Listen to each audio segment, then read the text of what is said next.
Thanks for those kind words. Thanks for everyone for attending. So Ionic Rare Earths, we are developing an ionic adsorption clay project in Uganda and looking at taking that product, rich in both magnet and heavy rare earths, into a Western supply chain. Early stages, but huge support from a number of stakeholders in developing that alternative, secure, traceable supply. And the third aspect of the business is magnet recycling, which is progressing extremely well over in the UK. This one probably gives a very good overview of just the dominance that China has in the rare earth industry, in the entire supply chain. It is a monopsony. The further you go in the supply chain, the more you have to deal with China as a customer. And so we've been working over the course of the last 18 months with several potential partners on providing an alternative option, putting our magnet and heavy rare earths into new supply chains that can help underpin manufacturing for Western end users. Fair to say that the geopolitical climate is very much heating up. We do see a lot of appetite from governments and those jurisdictions now trying to secure the molecules that they need for their manufacturing and military and defence applications. And I think probably the best way to put it is that the heavy rare earths out of the Makuutu basket is important for not only the energy transition on EVs and offshore wind turbines, but there's other elements there that are incredibly important for the development of F-35s, Virginia-class submarines, and Arleigh Burke destroyers. So from a military complex, there is a significant drive towards getting our molecules into those supply chains. When we look at the geopolitical climate, obviously the Inflation Reduction Act has created a huge amount of sentiment in the US. And earlier this year with the European Critical Raw Material Act and Ursula von der Leyen coming out and basically making the comment that the race is on, there's simply not going to be enough molecules to go around for all of the manufacturing that's required. So there is competition now for the access to the right products, the right projects, at a big demand now for recycling, which again feeds into the opportunities that Ionic Rare Earths is exploring. If we look at the complete supply chain and everything that needs to be built with regards to rare earths, one thing to build a mine, it's another thing to build a refinery, but it's the metal making, alloy making, magnet making, which is really the laggards in the process at the moment from a Western supply chain perspective. Ionic has been working through this process now for over 12 months, trying to work through and evaluate opportunities and discussions on how we can take our products and put them into end users in Western applications. And it's a process. Everybody believes that their individual component in that supply chain is more valuable than the other, and so we're working towards getting some transparency and openness in those discussions, and I think we're slowly making very good progress. With regards to the aspects that we believe Ionic Rare Earths can play in those emerging supply chains, obviously we have a large proven ionic adsorption clay deposit in Uganda, which is near development ready. We're working on a scoping study for a refinery which has the potential to unlock the value of our basket, and we've been working on that study for a US-based location. And the third thing, the magnet recycling, is an ability to bring secondary sourced end-of-life materials, waste products from the production of magnets, back into the supply chain to help with those relationships now with metal makers, alloy makers and magnet makers to provide those formative green shoots on the supply chain for ultimately a project like Makuutu to feed into.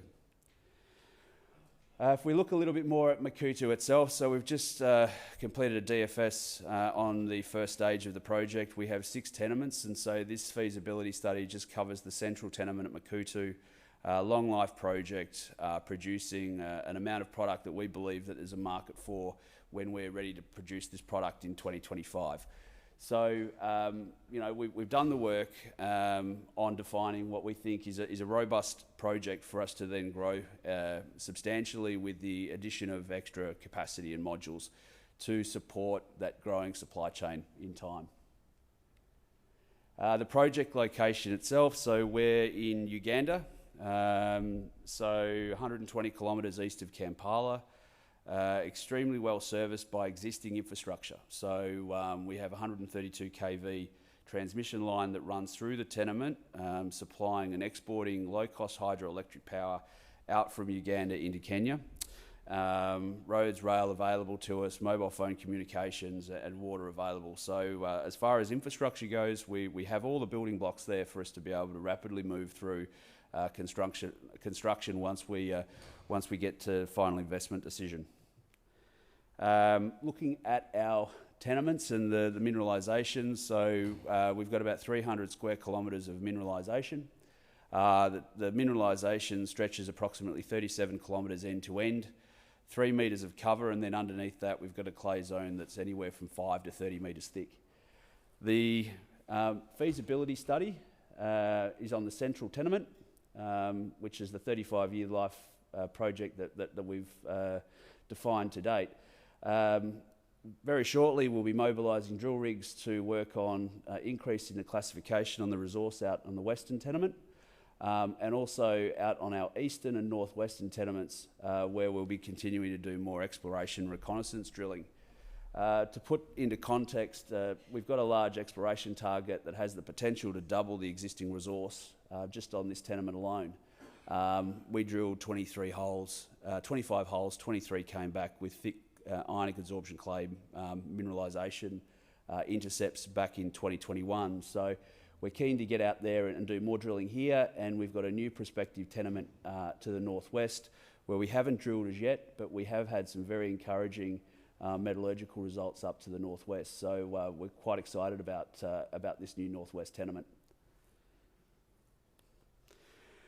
I suppose, you know, the thing that we're very excited about, in addition to obviously the potential of Makuutu, is the huge progress that we are having with Ionic Technologies, which is our magnet recycling subsidiary that we acquired last year. We rebranded, and we're in the process now of building a demonstration plant in Belfast. Yeah, I think the appetite now for magnet recycling is certainly growing substantially with the European Critical Raw Material Act.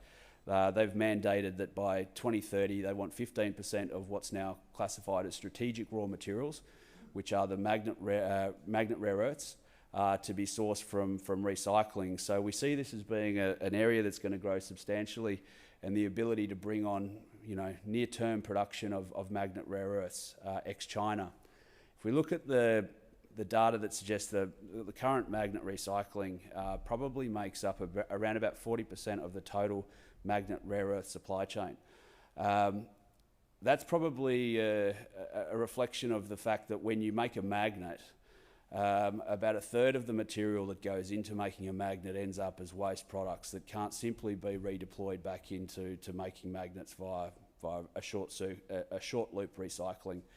The technology offering from Ionic Technologies is a hydrometallurgical process that chemically extracts the rare earths, separates them into the individual magnet rare earth oxides, and then refines them to the high purity oxides.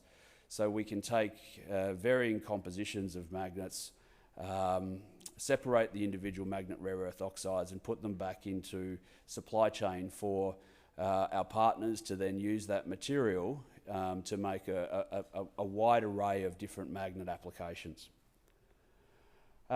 Talking a little bit more about sort of the progress that we have been making in Belfast in the UK, we finalised the acquisition in April last year.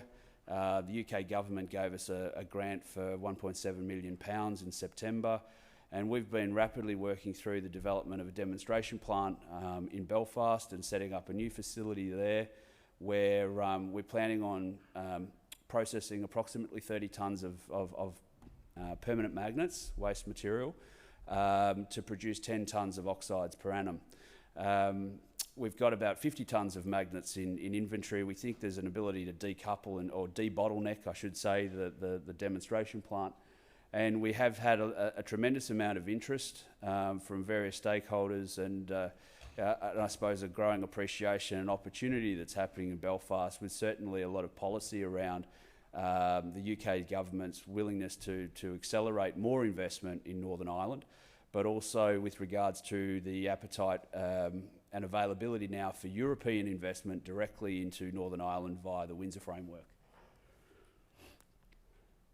So simply put, we're taking end-of-life materials, so waste magnets, we turn them into the oxides, separated oxides, and then we're able to provide those to our supply chain partners to turn those back into high-purity magnets.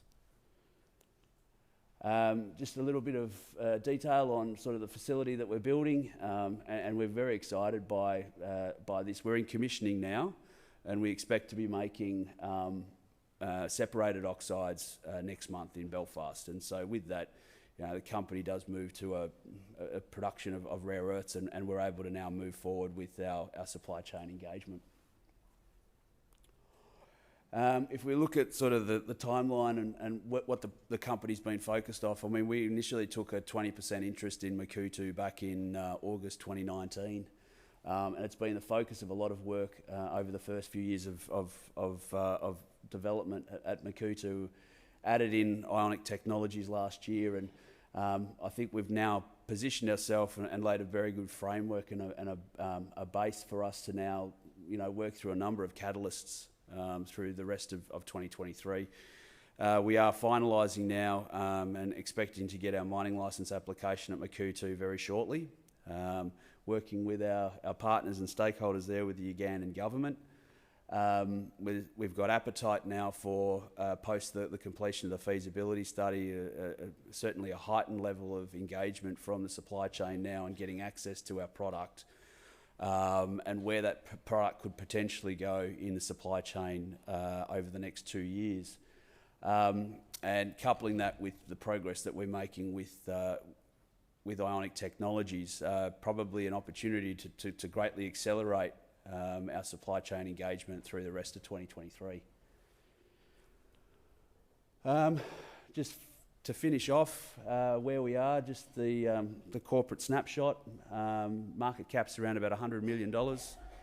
I mean, rare earth prices have probably pulled back about 60% over the course of the last 12 months.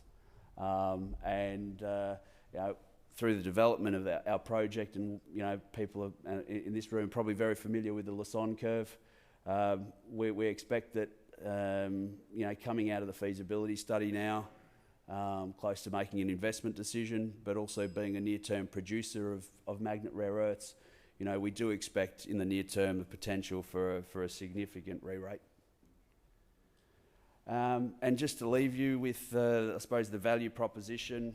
It's a large, proven ionic adsorption clay deposit, near development ready. It's the only product that's near development ready that's not committed to China.